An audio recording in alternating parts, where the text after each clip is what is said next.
ജീവിതത്തിന് അടുക്കും ചിട്ടയും ഇല്ലാതെ ഒരു പുരോഗതിയും ഒരാൾക്കും കൈവരിക്കാനാവില്ല. ഇംഗ്ലീഷിൽ അതിന് ഡിസിപ്ലിൻ എന്ന് പറയും. ഡിസിപ്ലിൻ എന്ന് പറയുന്നത് നമ്മുടെ ജീവിതത്തെ ഒന്ന് ക്രമീകരിക്കുന്നതാണ്. Putting the house in order എന്ന് പറയില്ല, എല്ലാം ഒന്ന് നേരെയാക്കുക, ഒന്ന് അടുക്കിപ്പെറുക്കി അടുക്കും ചിട്ടയും വരുത്തി ജീവിതത്തെ ഒന്ന് ഓർഡറിലാക്കുക. അങ്ങനെ ജീവിതത്തിൽ ഒരു ഓർഡർ ഇല്ലാതെ നമുക്കൊരിക്കലും ഒരു പുരോഗതി കൈവരിക്കാനാവില്ല എന്നുള്ളതാണ് ചരിത്രത്തിൽ നാം കണ്ടിട്ടുള്ളത്. ഈ ജോൺ മാക്സ്വെൽ എന്ന് പറയുന്നൊരു അമേരിക്കൻ എഴുത്തുകാരനുണ്ട്. ലീഡർഷിപ്പിനെ കുറിച്ച് ഒരുപാട് പുസ്തകങ്ങൾ എഴുതിയിട്ടുള്ള ആളാണ്, ഒരു motivation speaker.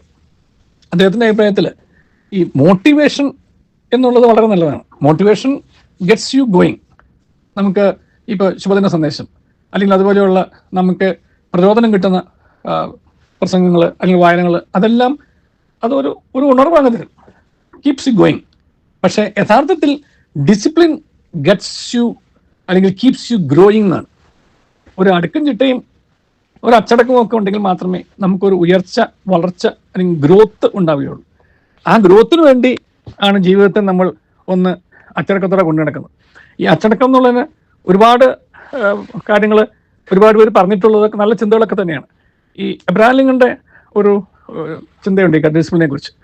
Is actually A choice between what you need and what you want most. ഇപ്പം എന്താ ആവശ്യമുണ്ടോ അല്ലെങ്കിൽ ഏറ്റവും അത്യാവശ്യം എന്താ, വാട്ട് യു വാണ്ട് മോസ്റ്റ്, അത് തമ്മിലുള്ളൊരു തെരഞ്ഞെടുപ്പ് നടത്താൻ കഴിയുന്ന ആൾക്ക് നല്ലൊരു അച്ചടക്കം ഉണ്ടാവുന്നതാണ്. കാരണം നമ്മുടെ മുൻപിൽ ആവശ്യം, അത്യാവശ്യം, അനാവശ്യം, ഈ 3 ചോയ്സുകളുണ്ട്.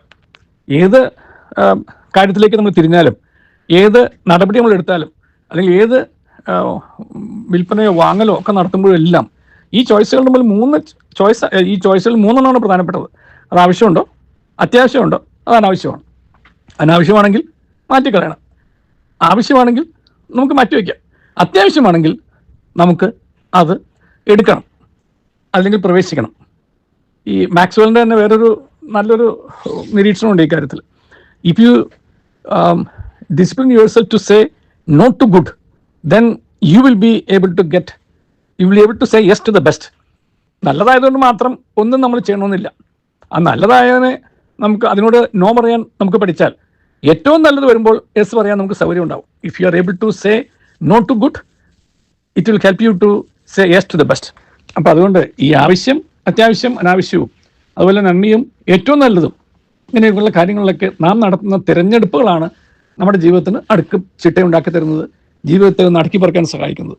എത്രമാത്രം പ്രചോദനങ്ങൾ നമുക്ക് വായനയിലൂടെയും കാഴ്ചയിലൂടെയും കേൾവിയിലൂടെയൊക്കെ ഉണ്ടായാലും ആത്യന്തികമായിട്ട് നാം തന്നെ നമ്മുടെ ജീവിതത്തെ ഒന്ന് ഓർഡറിലാക്കണം. അങ്ങനെ ഓർഡറിലാക്കി കഴിയുമ്പോൾ എല്ലാത്തിനും ഒരു ക്രമം ഉണ്ടാകും. ആ ക്രമം നമ്മെ ജീവിതത്തിലെ ഉയർച്ചയിലേക്കും വളർച്ചയിലേക്കും നയിക്കുകയും ചെയ്യും. ദൈവം അതിനായി നമ്മെ അനുഗ്രഹിക്കട്ടെ. നല്ലൊരു ദിവസം എല്ലാവർക്കും തരുന്നു.